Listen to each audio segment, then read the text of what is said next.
Le grand jour était enfin arrivé. Mon fils unique se mariait, et j'avais le cœur gonflé d'une fierté douce amère. Depuis qu'il était petit, je l'avais accompagné dans chacun de ses pas, ses premiers mots, ses premières blessures, ses premiers rêves de grandeur. Aujourd'hui, je le voyais, debout dans son costume impeccable, le sourire tendu par l'émotion et la nervosité. J'avais donné tout ce que j'avais pour ce mariage. Financièrement, bien sûr, une salle somptueuse, un traiteur renommé, des fleurs cueillies au lever du jour, mais surtout, j'avais investi mon amour, mon temps, ma patience. Je ne demandais rien en retour, si ce n'était un regard de reconnaissance, une place digne à ses côtés, un respect silencieux pour les années sacrifiées. Pourtant, lorsque je suis arrivée dans la salle, habillée avec soin, j'ai compris en un instant que quelque chose clochait. Il n'y avait pas de place pour moi près de lui. Pas même parmi les invités d'honneur. Une jeune femme au regard fuyant m'a guidée vers la cuisine, un recoin à peine décoré, où trônait une petite table bancale, à côté des casseroles fumantes et des cris des serveurs. Je suis restée un instant figée, comme si le monde autour de moi avait cessé de tourner. L'odeur de la nourriture chaude, les éclats de voix dans la salle, les rires lointains me parvenaient comme à travers un voile. Mon cœur battait si fort que j'en avais presque la nausée. Comment avait-il pu ? Comment mon propre fils avait-il pu permettre cela ? J'aurais pu faire une scène. J'aurais pu crier ma douleur, gifler l'insolence, éclabousser cette journée de mon humiliation. Mais je n'ai rien fait. J'ai souri. Un sourire petit, tremblant, mais suffisant pour ne pas perdre la face. Je me suis assis, seul, sur cette chaise inconfortable. J'ai regardé mes mains, usées par le travail et les années, ces mains qui avaient porté son enfance. Et dans ce moment suspendu, j'ai pris une décision qui changerait tout. Je me suis rappelé alors tout ce que j'avais fait pour eux. Quand ils parlaient de leurs rêves de maison, c'était moi qui avais glissé les premières économies. Quand la mariée voulait une robe venue d'Italie, c'était encore moi qui avais signé le chèque, discrètement, pour ne pas froisser l'orgueil de mon fils. J'avais passé des nuits blanches à planifier, à ajuster, à calmer les tensions. Et en retour, voilà ce qu'on m'offrait, une place parmi les casseroles et les détritus, comme un fardeau honteux dont on ne savait que faire. Mais je n'ai pas laissé ma colère m'emporter. Non. Je savais que le vrai pouvoir résidait dans le calme, dans la maîtrise. Dans le silence. Alors, tandis qu'ils riaient, dansaient, célébraient sans moi, j'ai tracé dans mon esprit un chemin clair et net, celui de la fin. Je n'étais pas un homme de grands discours. Je n'avais jamais su imposer mon amour autrement qu'en acte, en sacrifice. Peut-être pensait-il que mon affection était acquise, automatique, inconditionnelle. Peut-être la mariée, trop jeune, trop insouciante, ne voyait-elle en moi qu'un vieil homme sans importance, un pion sacrificiel dans son échiquier de rêve. Mais ce jour-là, dans la cuisine, j'ai compris que l'amour ne suffit pas quand il n'est pas honoré. Qu'il arrive un moment où même les cœurs les plus patients doivent se retirer.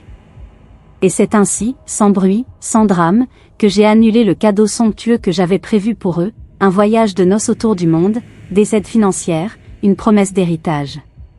Chaque signature, chaque chèque en attente, chaque promesse silencieuse fut effacée dans mon cœur, comme une craie qu'on efface d'un simple revers de main.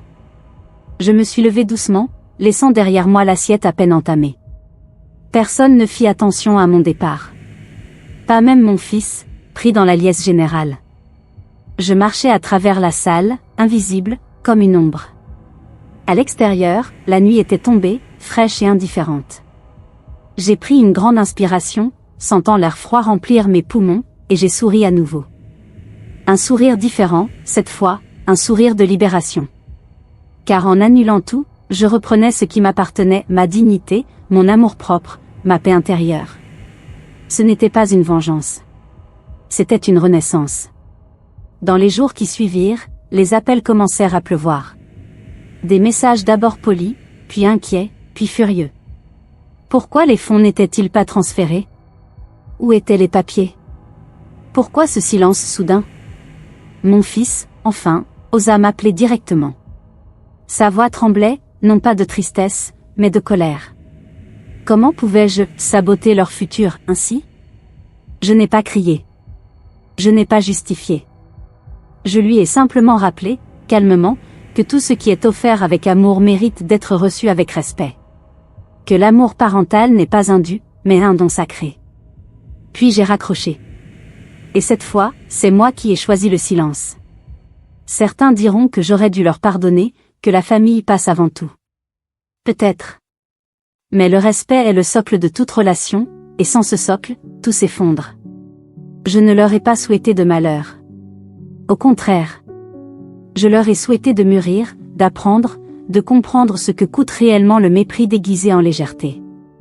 Peut-être qu'un jour, lorsqu'ils seront eux-mêmes parents, saisiront-ils l'amertume de mon silence, la douleur cachée derrière mon sourire. Peut-être alors repenseront-ils à ce jour, croyant m'écarter sans conséquence, ils ont en fait tout perdu. Aujourd'hui, je vis plus léger. Je n'attends plus d'appel, je n'espère plus d'excuses. J'ai compris que certaines blessures ne se soignent pas avec des mots, mais avec l'acceptation. J'ai reconstruit ma vie autour de ceux qui savent aimer sans humilier, donner sans oublier de remercier. Chaque jour est un pas vers une paix plus profonde, loin des attentes déçues. Ce n'est pas de la rancune que je porte en moi, mais une leçon apprise au prix fort. Il faut savoir partir quand l'amour devient une cage. Il faut savoir sourire en silence, puis fermer doucement la porte derrière soi. Les jours ont passé, et bien que je sois restée seule dans ma réflexion, une étrange sérénité m'envahissait. J'avais eu le courage de prendre une décision qui allait bien au-delà de ce que la plupart des gens auraient compris. Les gens autour de moi pensaient probablement que je souffrais, que je regrettais ma décision. Mais en réalité, je me sentais libérée. Ce sentiment de libération est venu du fait que j'avais cessé de chercher la validation des autres. Je n'avais plus besoin d'être incluse dans leur monde, un monde qui, à ce moment-là, m'avait écartée avec une telle indifférence. J'avais décidé d'accepter cette écartation, non pas comme une punition, mais comme un choix délibéré de ma part. Je n'étais plus la mère dévouée qui se sacrifiait sans fin pour son enfant. Je devenais une femme, une personne qui se respectait avant tout. Au fil du temps, j'ai compris que parfois, le plus grand acte d'amour que l'on puisse offrir à ceux que l'on aime, c'est de leur montrer que l'on peut exister en dehors de leur vie, sans dépendre d'eux pour être heureux. Le fils que j'avais vu grandir, le petit garçon que j'avais bercé dans mes bras, n'était plus ce petit être vulnérable qui avait besoin de mon attention constante. Il était devenu un homme, et un homme doit aussi apprendre à prendre ses propres décisions, à affronter ses propres défis. C'était à lui de comprendre la portée de ce que j'avais fait. Il devait réaliser que l'amour véritable n'est pas soumis à la reconnaissance, qu'il ne se mesure pas à travers des gestes ou des mots, mais à travers des actions, des sacrifices silencieux, des moments de distance qui montrent plus de sagesse que l'on ne le croit. Le silence que j'avais choisi de maintenir après ce jour-là n'était pas un silence de défaite, mais un silence d'acceptation. J'ai cessé de m'efforcer d'être vue, entendue ou valorisée. Je savais que dans cette situation, l'inaction était ma forme de protestation.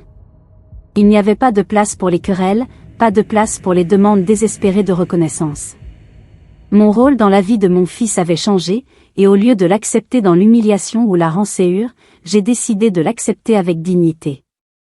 C'était peut-être ça, la vraie sagesse, comprendre quand il faut avancer et quand il faut se retirer. Et parfois, se retirer est un acte beaucoup plus puissant que tout ce que l'on pourrait dire ou faire. Quand je pense à ce jour, je me rends compte que ce n'était pas seulement un moment de rejet, mais aussi une invitation à me redécouvrir. J'ai pris du recul, j'ai pris le temps de me retrouver seule, loin des attentes des autres. Ce fut un moment crucial pour moi, car j'ai réalisé que ma vie ne dépendait pas des autres, ni des décisions qu'ils prenaient à mon égard. Je n'étais pas un accessoire dans le film de la vie de mon fils. Je n'étais pas là pour être un simple spectateur de son bonheur. Non. J'étais une protagoniste de ma propre histoire, et j'avais droit de la vivre pleinement. Il y a une beauté immense à se redéfinir, à se dire que, même si on a perdu une place importante dans la vie de ceux que l'on aime, on n'a pas perdu la nôtre. À travers ce processus, j'ai commencé à réaliser que l'on ne doit pas se définir par le regard des autres, même s'ils sont proches. Les attentes sociales sont parfois oppressantes, et nous tendons à nous oublier pour répondre aux désirs et besoins des autres. Ce jour-là, j'ai compris qu'il fallait savoir dire non. Dire non à l'exploitation émotionnelle, dire non à la négligence déguisée sous des sourires et des cadeaux. Dire non à l'idée que l'amour et l'attention sont donnés uniquement lorsqu'ils sont exigés ou mérités. L'amour véritable, celui qui est sincère et désintéressé, ne cherche pas à imposer sa présence, ni à réclamer son retour. Il se donne et se reçoit naturellement, sans condition. J'ai eu quelques conversations avec mon fils après ce mariage.